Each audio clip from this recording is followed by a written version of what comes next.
Hey, I'm Kev Kermisko and welcome back to MotoE. It's been quite a long time since we tried out the MotoE bikes, but with MotoGP 20 not coming out, it's less than 2 months now until it's coming out. I've got to get through all these series I did on MotoGP 9. So we've done the historic challenges. Now it's the MotoE Championship as you've got 5 rounds still to do. As for Bradley Smith trying to win the MotoE Championship while also reviewing this season, the inaugural MotoE World Cup, which was fantastic seeing provided some of the best racing as well out of all the series, even better than Moto3 and Moto2, which, to be honest, I thought Moto2 was actually the best out of all 3 classes. As much as I love MotoGP, Moto2 with the Triumph engines in the back, with such a topsy-turvy kind of field as well. Like KTM were out of it and then really came on strong in the second half of the year. Of course, Mark VDS and Marquez were kind of the only consistent factor throughout the whole of the year. Pons were up and down with Baldassari and Fernandez, and you also had Dynavolta as well with Luti and Shirota just failing to just consistently be up there. But yeah, it's such a strange and crazy season. Also Grissini up there with Navarro, as it's Granado on pole ahead of D'Ameglio, Salvatore, Raffin, Hook. We're in 6th, Smith just 6/10 off. We've got the Angiers, the Pugnier, 30, Gibernau, the legend, Foray ran out of top 10 of Ferrari, Canepa. Then you've got Xavier Simon, Hector Garzo, Maria Herrera, Nicky Tully, who won the opening round in the Saxon Ring at the back in 16th. Well, in real life he did. Castadelli and Nicholas Torol, former Moto3 champion, or 125cc champion. So here's Bradley Smith revving up, in quotation, was at the start of this 7-lap race around the Red Bull Ring in Spielberg, Austria. As we get a bit of a poor start, dropping down to 8th already, approaching the first corner. Maybe we can go in a bit deep, take back some places, get into the top 5. As we win up to almost 180 kilometers per hour. That is absolutely ridiculous. These bikes have lots of torque and not the straight line speed of even Moto3 bike. As, oh my god, we're 3 wide into the tight hairpin at the top of the hill. As Hook gets back past those, got Salvador in front, the Pugnier behind. Let's go back into the top 5. Got the Ronnie Australian downhill. Gonna break early for this one. So easy to go off, just like Nicky Tully did in real life on the opening lap. And right in. Instead, it's actually Angiers who gets that treatment in this race. As there are very different conditions, nice dry, sunny conditions here for this race compared to what happened in real life. The second round for MotoE. Just a second race, and they already had a wet race. Full wet tyres for all the bikes. As we're in 4th. Going slightly wide. And so the race distance was reduced by a lap.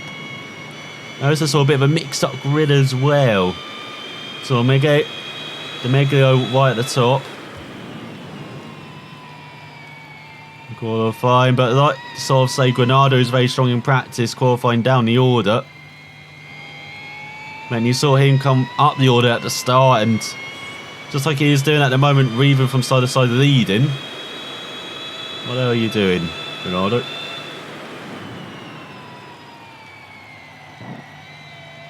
Do not go over that curb. That is absolutely annoying, that curb. You want to get near it as he rides up the hill. As Castadelli gets into the points. He's got D'Ameglio behind, getting past on his Mark VDS. There's hello, Raffin. As you've got Garzo into the top 10. So yeah, until he went down the hill here on the opening lap. We saw the likes of Granado, Teddy Gibernau as well, the veteran, get towards the top 5 at the start, having a cracking opening to the race. Unlike what he is here, down in 12th. Tyrrell. And so he actually had Granado lead the race a couple of laps in before getting up to the top of the hill. He just lost it on the front, on the brakes. That tight hairpin, that right-hander. He punched the turf in anger. And that his chance of winning the MotoE crown was perhaps over already. After just 2 races, you can't afford to have a retirement in a 6-round championship. As that's nicely into the lead as we head on to the 3rd lap. Must mid 32. Close out the race, we've got Salvador around at the top 5. So Granado out as, oh god, we've got to avoid the curb. Yeah, D'Ameglio, Bradley Smith actually dropped at the start. He was approaching outside the top 10 before he got it all together. With the track dry, and he really came alive and he got his way up the order. As that was very slow in that. Didn't need to brake that much. It's been a while. It's very difficult to judge. The speeds with virtually no sound. As they go downhill. But yeah, Smith came alive in the second half of the race. Gibernau faded a bit. But in front we had D'Ameglio. Old Mike. And he came through to win the second round of the MotoE Championship. The World Cup. Hopefully we deny him no with Bradley Smith. It's a much halfway mark off the race in our race, but yeah, he led the way. It was a thrilling battle at the front as well. The Smith coming through. He had a bit of a pack put away. So should Gibernau slowing down. So all the battling behind. Well, yeah, so the hits of Hector Garza up there as well. As Herrera up to 30th ahead of Tyrrell. That's all dip into the 33s, that's not good. That's ahead of Garza. Or Granado, should I say. D'Ameglio, Raffin. Salvadori, DePullier in 6th. You saw De Angelis as well battling a lot with Gibernau in the real life race. But yeah, it was a cracking race. Cracking seeing these bikes in wet conditions as well.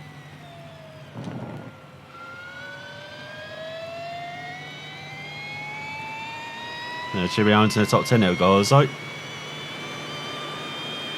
yeah, seeing more of the main title contenders already out of it as well with Granado. Did shake up the order slightly.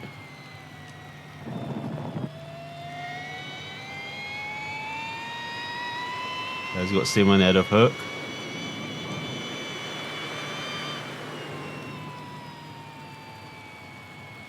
But yeah, I've only actually watched half the season as well, the MotoE. I've watched the final round, first round, and then this round as well. So I've got to catch up on Mazzano, really. Even though I know how the championship ends. But yeah, he had Ferrari up there as well. Yeah, I'm afraid don't have him in this race, though. As we're pulling away from Granado, 1.4 ahead. We are enjoying it. I told you I liked it around it on this bike. Even those green stuff on the outside of the curbs. Let's do another fast lap, 32.4. Pulling away. Despite only having 10th in the Saxon Ring. Win it. Could still be right up there in the championship. With 3 laps to go. Yeah, this is pretty great. So good. Just a lack of corners, basically, is what we like it. Yeah, lots of heavy braking, lots of rear brake as well used to slow the bike down. And again, it's a bit like riding a Moto3 bike where you'll brake as much as you can, but you're lessening maps the speed lost during the corner. Like you want to carry speed through the apex. It's a bit, say, like driving a Mustang, for instance, in iRacing, where you're braking hard, but be careful at the top speeds. It's just not a lot, so you're trying to just carry speed through the apex and lessen the apex speed lost. Basically, it's not like a MotoGP or Moto2 bike where you can stop on a dime and really accelerate out the corners now. And that's what they say about the Triumph engine, that you can treat a Moto2 bike like a MotoGP. You've got that riding style now. Which maybe bodes well for Alex Marquez and Brad Binder for this coming season. or MotoGP, or whenever it starts. Seems like we might have MotoGP 20 out before MotoGP season starts. That would be actually pretty nice. You can play along with the season. Not many games do that, actually. Come out at the right time so you can play along with the season. Like Madden is one I can think of. NBA 2K as well. But yeah, not many sports games do that. So actually might be cool doing that. Oh, careful, boy. As you may see little edits here, just my throat's giving out.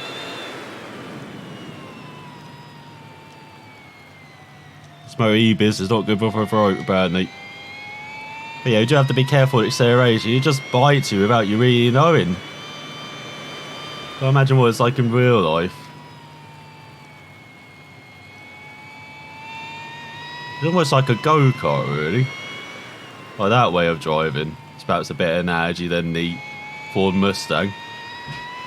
You're just lessening the speed you lose during corners. Because again, the top speed's not as much out of a corner compared to, say, MotoGP bike, we can reach over 200 miles per hour. Compared to a corner like that tight hairpin where they do like 30 or 40 miles per hour through it. To go into the final of that. The comfortable leader of Granado. D'Ameglio around out the podium. Raffin, oh god, we have to go wide again. Just avoid that curb basically. Because hitting that curb does not end well for you. But yeah, during the rest of the week, I'll be going through Misano and Valencia, reviewing the rounds. Well, we raced for the title here with Bradley Smith, which he couldn't quite achieve in real life. Put up a good fight, but just didn't quite have the outline speed. Like, he was very consistent, but maybe didn't have the killer speed like Granado or Matteo Ferrari, who won the title in the end. Yeah, so you had quite a few different riders up there as well. I mentioned Garza, you had Gibernal with the other variants, De Angelis, Xavier Simon as well. Of course, Tuli. Even though he didn't even finish the season, did Nicky Tuli? On that race, it didn't really show much all, unfortunately. Well, yeah, I've enjoyed our return to the MotoE bikes as we go through the final couple of corners downhill for first victory on the MotoE bike. First victory for Bradley Smith and our little championship here as well. So won by 2.6 seconds ahead of Granada, then D'Ameglio, Raffin, Salvadori, Depurnier for a Simon and Hook. Then we've got Gibernal ahead of Mirera, Garza to the Tyrrell, and Castadetti grabbing the final point ahead of Canepa, and then Ferrari, and then Anges right down there. So in the championship, there we are, right up there, just 5 points behind D'Ameglio, who takes the championship lead ahead of Granado. Hook down a couple of places. So you've got Lorenzo behind us, ran out the top 5, and then Raffin, Depurnier, Gibernal and Simon, with Foray into the top 10 ahead of Ferrari, De Angelis, Herrera, Garzo, Castadetti to the Canepa and Tyrrell in 18th, as all the riders scored points. So next time we're head to Misano for the first of 2 races round there on our Energicia Evo bike, I believe is how you say it. But hope you enjoyed the return to MotoE, and as I say, we'll go through the rest of the championship this week before we're finally returning to pro career next week in MotoGP 19. Hopefully finish up before MotoGP arrives. MotoGP 20 arrives at the end of April. But thanks for watching, and I'll see you next time.